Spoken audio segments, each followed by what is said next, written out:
منیر اکرم صاحب، میں چاہوں گا آپ کو آج بلاول بھٹو زرداری صاحب نے جو پاکستان کی نیشنل اسمبلی میں جو سپیچ کیا اس کا ایک چھوٹا سا کلپ میں آپ کو سنوانا چاہ رہا ہوں، آپ کو بھی اور ڈاکٹر صاحبہ کو بھی، ذرا سنیے. We strongly and vociferously condemn the US strikes, and I call on the government to mobilize their foreign minister, who should try and create a group of like-minded foreign ministers who not only oppose this conflict, but who are at risk, severe risk to themselves, their people.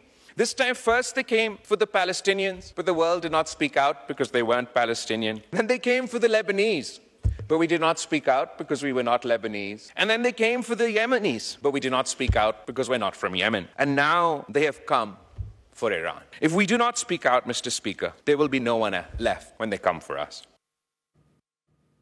Munir اکرم صاحب، بلاول صاحب کہہ رہے ہیں کہ جب خدا نہ خواستہ پاکستان کی طرف بھی دشمن جو ہے وہ اپنی توپوں کا رخ کرے گا تو اگر ہم نے آج ایران کے لیے بات نہ کی تو پھر کل کو ہمارے لیے بھی کوئی بات نہیں کرے گا. اور وہ ابھی حال ہی میں یورپ کا اور امریکہ کا دورہ کر کے واپس آئے ہیں. تو کیا آپ ان کی اس رائے سے اتفاق کرتے ہیں کہ ہمیں ایران کے لیے بھرپور انداز میں آواز اٹھانی چاہیے، ورنہ کل کو جب ہم پر حملہ ہوگا تو ہمارے لیے بھی کوئی آواز نہیں اٹھائے گا؟ جی ضرور ہم نے آواز اٹھانی ہے اور ہم نے آواز اٹھائی ہے. اگر آپ دیکھیں ریکارڈ جو ہے فلسطین جو غازہ میں ہو رہا ہے اس میں سب میں وسیفرس جیسے بلاول صاحب نے کہا ہے آواز پاکستان کی تھی. اور ہم ضرور اس وقت بھی سلامتی کونسل میں جو قرارداد پیش کی وہ چائنا، رشیا اور پاکستان نے پرپوز کیا ہے. Immediate ceasefire, unconditional ceasefire, Middle East, پورے مڈل ایسٹ کے خطے میں سیز فائر ہونے کا ہم نے پرپوزل دیا ہے. تو یہ ہم ضرور ایران کی پوری حمایت کریں، پر اس کے آگے ہم نے اپنی آپ کی بھی حفاظت دیکھنی ہے. اب صحیح کہہ رہی ہیں ملیہ صاحبہ کہ سب میں بڑی حفاظت جو ہماری ہے وہ نیوکلیئر پاور سے آتی ہے، پر اس کے یہ بھولنا نہیں چاہیے کہ ہندوستان نے ہمیں حملہ کیا. باوجود ہماری نیوکلیئر طاقت کے انہوں نے حملہ کیا، پر وہ حملہ ریسٹرین رہا، کنٹین رہا، کیونکہ دونوں نیوکلیئر طاقتیں ہیں. تو ہم نے اپنا پورا سمجھ کے چلنا ہے. پاکستان کی سیکیورٹی کو ہم کمپرومائز نہیں کر سکتے ہیں. تو ابھی خطے میں یہ بڑھ جائے گی بات. اسی لیے ہماری کوشش یہی ہونی چاہیے کہ امن جتنی جلدی میں جلدی ہو سکے اور جو ایران کے جو حق ہیں وہ پورے مکمل رہیں.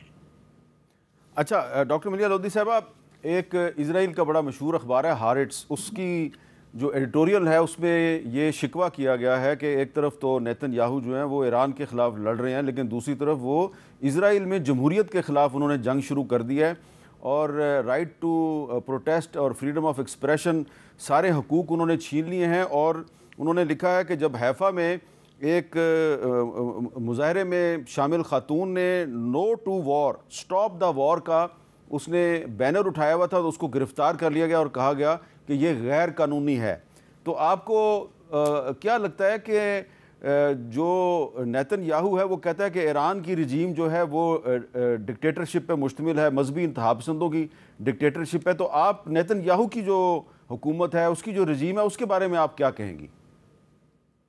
دیکھیں، میں نے بھی یہ اداریہ پڑھا اور واقعی اس میں کافی حقیقت بیان کی گئی ہے. اور میں سمجھتی ہوں کہ بہت لوگوں کا کہنا یہ ہے، اسرائیل کے اندر بھی اور اسرائیل کے باہر بھی، کہ نیتن یاہو کے نظر میں جنگ جاری رکھنا اس کے سیاسی مفاد میں ہے. اس لیے کہ اگر غازہ میں وہ سیز فائر پہ رضامند ہو جاتا، ایگری ہو جاتا اور یہ جنگ اتنی طویل نہ ہوتی تو کافی امکان تھا کہ اس کی جو حکومت ہے وہ ویسے ہی کمزور تھی ان جنگوں سے پہلے، اور اس کے خلاف کرپشن چارجز بھی ہیں. تو یہی بہت سے لوگوں کا کہنا تھا، تجزیہ نگاروں کا، کہ اس نے جنگوں کو جاری اس لیے بھی رکھا ہے بیکاز اس کا اپنا پولیٹیکل فیوچر جو ہے وہ ڈپینڈ کرتا ہے ٹو کنٹینیو وارز اگینسٹ. دیکھیں، اسرائیل نے 5 ملکوں کے خلاف جنگ مسلط کی ہے، 5، اگر آپ پیلسٹینین آکیوپائڈ پیلسٹینین ٹیریٹری کو شامل کریں. ایران، لیبنن، یمن، سیریا، یعنی کہ کوئی ایسی جگہ نہیں ہے جہاں انہوں نے کچھ نہ کیا ہو. دے ہیو بین ایٹ، میں تو اس کو کہتی ہوں فار ایور وارز جو ہیں، پرماننٹ وارز. سو یہ آپ کا نشاندہی کرنا کہ جی Netanyahu is trying to suppress anti war sentiment, I am sure that's the case. وہ تو کرے گا نا پھر، بیکاز وہ تو چاہتا ہے کہ سارا اسرائیل جو ہے وہ اس کی حمایت کرے اور وہ جنگ جاری رکھے. منیر اکرم صاحب، ایک بہت اہم سوال ہے، وہ یہ ہے کہ یہ جو ڈونلڈ ٹرمپ صاحب نے جو ایک ایران پر حملہ کیا اور اس کے بعد بڑے فخریہ انداز میں اعلان کیا جی کہ ہم نے اس کا جو نیوکلیر پروگرام ہے اس کو تباہ و برباد کر دیا ہے، تو اس کو یونائٹڈ نیشنز کے سیکرٹری جنرل بھی کنڈیم کر رہے ہیں اور پوری دنیا اس کو کنڈیم کر رہی ہے. تو آپ کو یہ نہیں لگتا کہ انٹرنیشنل لیول پہ یہ جو لا لیسنس شروع کر دی ہے اسرائیل نے اور امریکہ نے، اس سے جو سب سے زیادہ خطرہ پیدا ہو گیا ہے وہ یونائٹڈ نیشنز کو خطرہ پیدا ہو گیا ہے، اور یونائٹڈ نیشنز جو ہے وہ بالکل اب ایک غیر مؤثر ادارہ بن چکا ہے؟ جی، یونائٹڈ نیشنز جیسے آپ جانتے ہیں حامد صاحب، یونائٹڈ نیشنز تو ایک آرگنائزیشن ہے ممبر سٹیٹس کا. تو نقصان اگر یونائٹڈ نیشنز کو پہنچے گا تو وہ ممبر سٹیٹس کو پہنچے گا، جو بھی اصول کے تحت چلنا چاہتے ہیں، جیسے پاکستان ہے، چین ہے. ہمیں یہ ضروری ہے کہ ہم یونائٹڈ نیشنز کو جتنا مضبوط رکھ سکتے ہیں، اس کو کریڈیبل رکھ سکتے ہیں، ہم کریں.